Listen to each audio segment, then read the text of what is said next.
Allah yang cemburu. Sebab Tuhan Allahmu adalah api yang menghanguskan, Allah yang cemburu.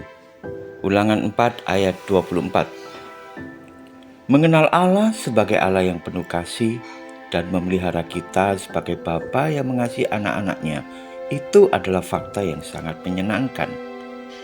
Juga mengakui Allah sebagai gembala kita yang menggendong domba-dombanya yang luka dan membawa mereka ke rumput yang hijau dan air yang tenang, itu juga sangat menyenangkan.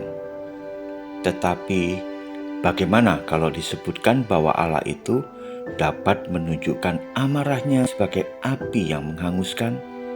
Sebab dikatakan bahwa Dia adalah Allah yang cemburu. Dengan kata lain, Allah tidak rela miliknya diambil oleh pribadi lain. Memang cemburu seringkali dikonotasikan negatif sebab mengandung makna negatif.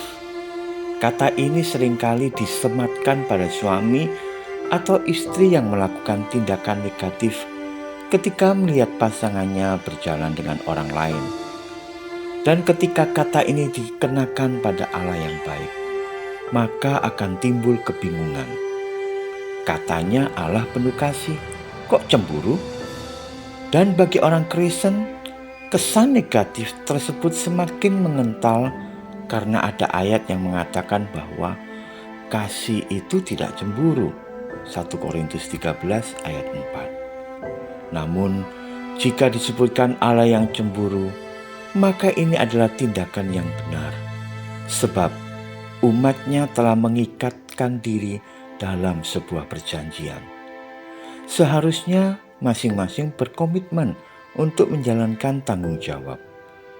Dan cemburu itu merupakan bukti kepemilikan yang tidak dapat digantikan dengan yang lainnya. Allah memiliki umatnya sebagai umatnya yang menikmati kebaikan dan anugerah Tuhan senantiasa. Dan kecemburuan juga merupakan ekspresi kasih yang dalam. Dia begitu menginginkan kita. Dia akan melakukan apapun untuk mendapatkan kita. Dia sangat bersemangat terhadap kita. Kecemburuannya menggambarkan keseriusannya dalam mengasihi kita. Dalam perjalanan keintiman antara Allah dan umatnya, nyatanya bangsa Israel sering berlaku tidak setia dengan melakukan perzinahan dengan bangsa-bangsa asing. Mereka menjadi penyembah berhala dan itu sangat menyakitkan hati Allah.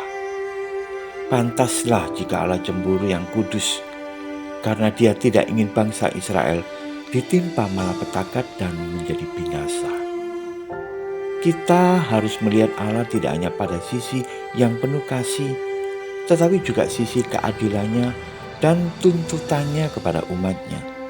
Sebab sebagai Allah yang cemburu, yang menuntut kesetiaan umatnya, juga disebutkan bahwa Dia adalah api yang menghanguskan.